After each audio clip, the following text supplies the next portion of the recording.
पृथु की वंश परंपरा, रुद्र गीता एवं नारद जी का वरही राजा को उपदेश।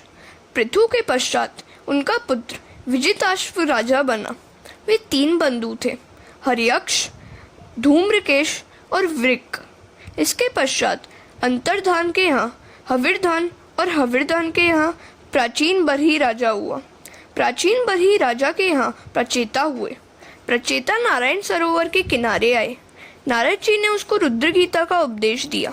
उससे भगवान शंकर प्रसन्न हुए और उन्होंने राजाओं से कहा कि तुम तप करो, बिना तप किए सिद्धि नहीं मिल पाती। तप न करने वाले का पतन होता है। शंकर भगवान ऐसी आज्ञा देकर अदृश्य हो गए। शंकर के बताए हुए स्तोत्रों का जप करते हुए प्रचेता तपश्चर्या करने लगे। नारद जी ने उस समय बरही राज से प्रश्न किया, तुमने यज्ञ तो अनेक किए, क्या तुम्हें शांति मिली? राजा ने कहा, नहीं। नारद जी ने कहा, तो फिर तुम ये यज्ञ क्यों कर रहे हो? राजा कहता है, मुझे प्रभु ने बहुत कुछ दिया है, अतः मैं यज्ञ कर रहा हूँ। यज्ञों के द्वारा मैं ब्राह्मणों की सेवा कर रहा हूँ। यज्ञ के द्वारा भी संपत्ति का समाज सेवा में सदुपयोग कर रहा हूँ।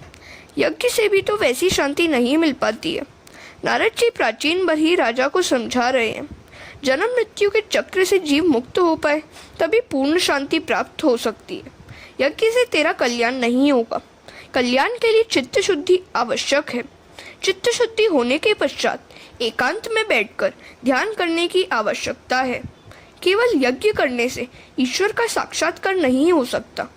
तू स्वर्ग में तो जाएगा, किंतु तेरे पुण्यों का क्षय होगा, अतः स्वर्ग में से तुझे निकाल दिया जाएगा। इसलिए शांति से बैठकर तू आत्मस्वरूप का चिंतन कर।